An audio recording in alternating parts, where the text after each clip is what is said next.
तो हेलो बच्चों, जैसा कि आप लोग को पता होगा कि आपका भी इस समय प्रैक्टिस होना बहुत ज़रूरी है। तो ज़्यादा इधर उधर की ना बात करके अब सीधा क्वेश्चन की बात करते हैं और प्रैक्टिस पे ध्यान देते हैं। आपके सामने पहला जो सवाल आ रहा है और अभी जो स्टार्ट कर रहे हैं हम लोग वो वेरी शॉर्ट से कर रहे हैं। अब बोले वेरी शॉर्ट, ठीक है। वेरी शॉर्ट का मतलब अति लघु, ठीक है। अति लघु से कर रहे हैं जो आपका कितना मार्क्स का रहता है, 2 मार्क्स का, जिसमें 8 सवाल रहते हैं, आपको बनाने होते हैं उनमें से 6। तो चलिए पहला सवाल।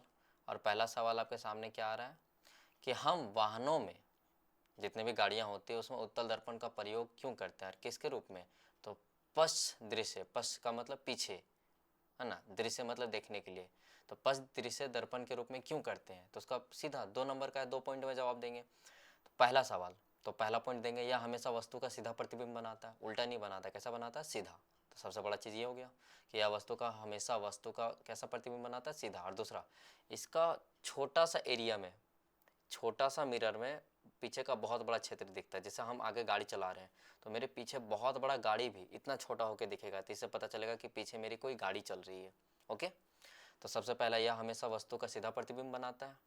और दूसरा, यह दृष्टि क्षेत्र बहुत अधिक होता है। इसका दृष्टि क्षेत्र मतलब इसका बहुत कम, इतने छोटे मिरर में इतने बड़े चीज़ को छोटा करके दिखाता है। तो इसका दृष्टि क्षेत्र क्या होता है, बहुत अधिक।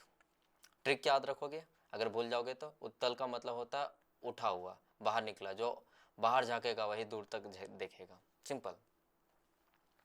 अब अगला आता है, लेंस की क्षमता को परिभाषित करें कि लेंस की क्षमता क्या है, उसको परिभाषित करना है, इसका ऐसा ही मात्रक लिखना है।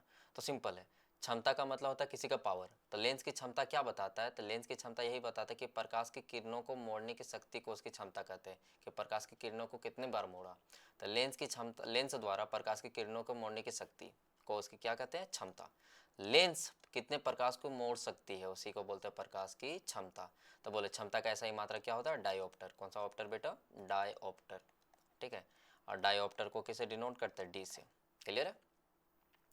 लेंस में जितनी पावर होगी चश्मे उतने ही डॉट, डॉट मतलब क्या लगेंगे, डी। तो पावर मतलब क्षमता और डॉट मतलब डी, डी मतलब डायोप्टर। सिंपल। तो इसका भी 2 पॉइंट में जवाब मिल गया कि लेंस द्वारा प्रकाश की किरणों को मोड़ने की शक्ति को उसकी क्या कहते हैं, क्षमता, ठीक है। और क्षमता का ऐसा ही मात्रा क्या होता है, डायोप्टर। अब अगला सवाल है कि एक विद्यार्थी है, ब्लैक बोर्ड पढ़ने में कठिनाई होने पर बच्चा किस दोष से पीड़ित है। तो ब्लैक बोर्ड पढ़ने में कठिनाई होने पर बच्चा किस दोष से पीड़ित है, निवारण करें। तो देखिए, वह बच्चा ब्लैक बोर्ड के पास बैठा हुआ है, ठीक है।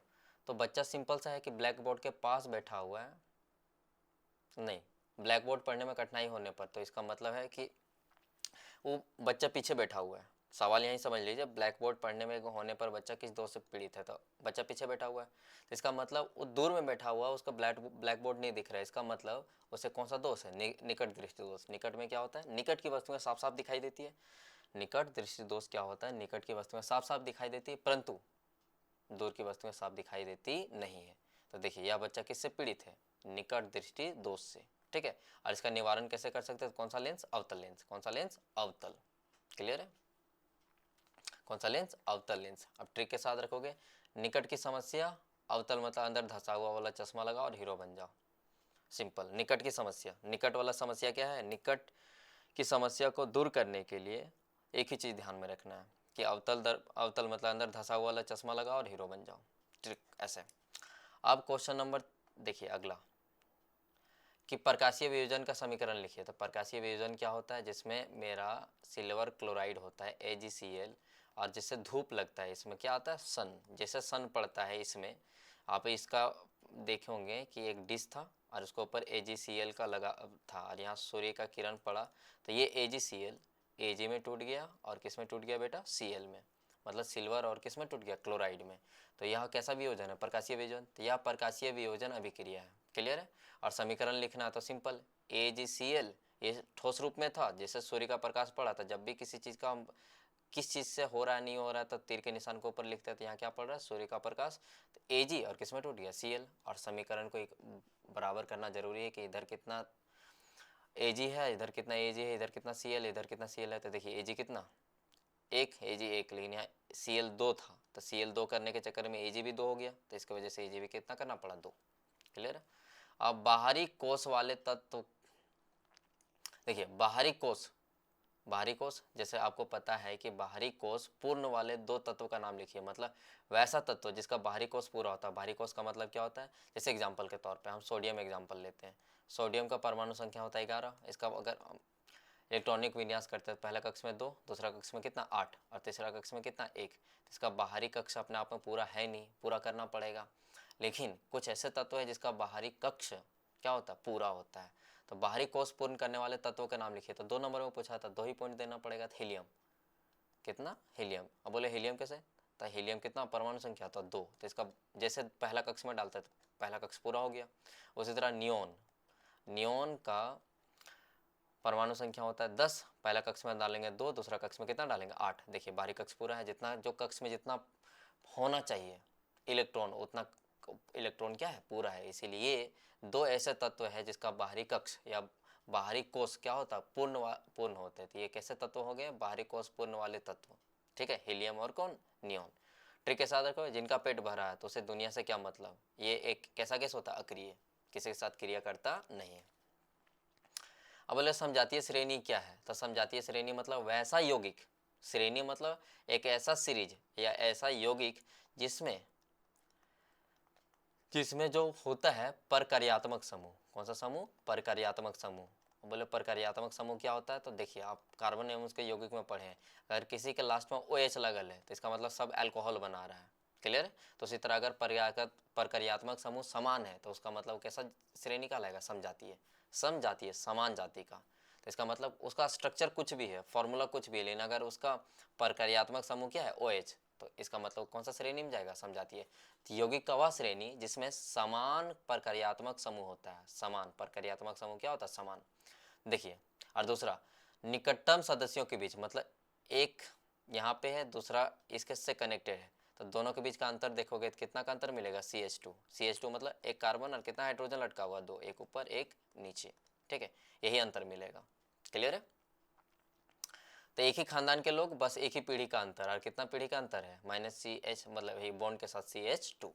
क्लियर है। तो समझाती श्रेणी पूछेगा क्या है, तो वैसा यौगिक, ठीक है, या वैसा यौगिक वह श्रेणी जिसमें परकार्यात्मक समूह क्या होता है, समान।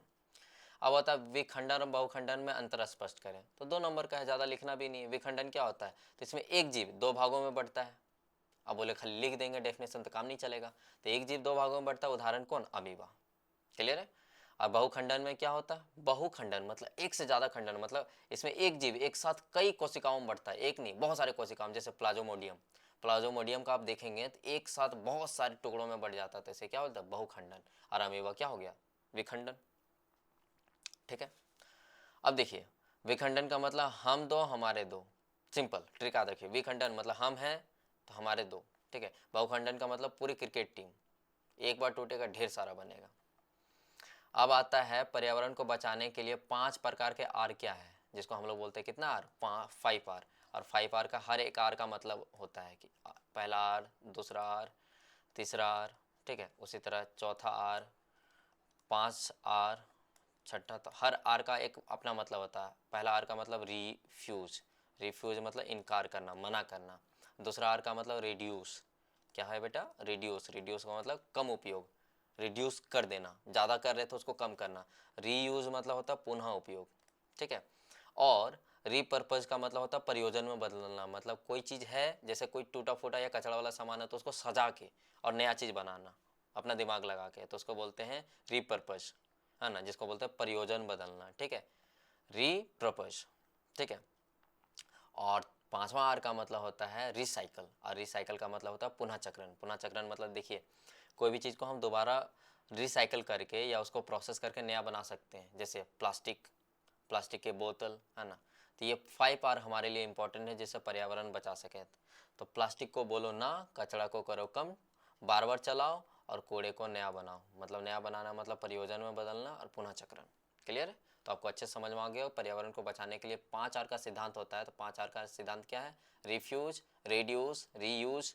रिफ्यूज मतलब रिफ्यूज कर देना, मना कर देना। रिड्यूस मतलब उसका उपयोग कम कर देना। रीयूज मतलब उसका यूज करना लेकिन दोबारा यूज करना। रीपर्पज मतलब प्रयोजन बदलना, कि उसका एक और कोई पर्पज में डाल देना। ठीक है, क्लैरिटी आ गया। और रिसाइकल मतलब कौन सा चक्रण, पुनः चक्रण। तो चलिए, अभी आपका कंप्लीट हुआ, वेरी शॉर्ट। आप करेंगे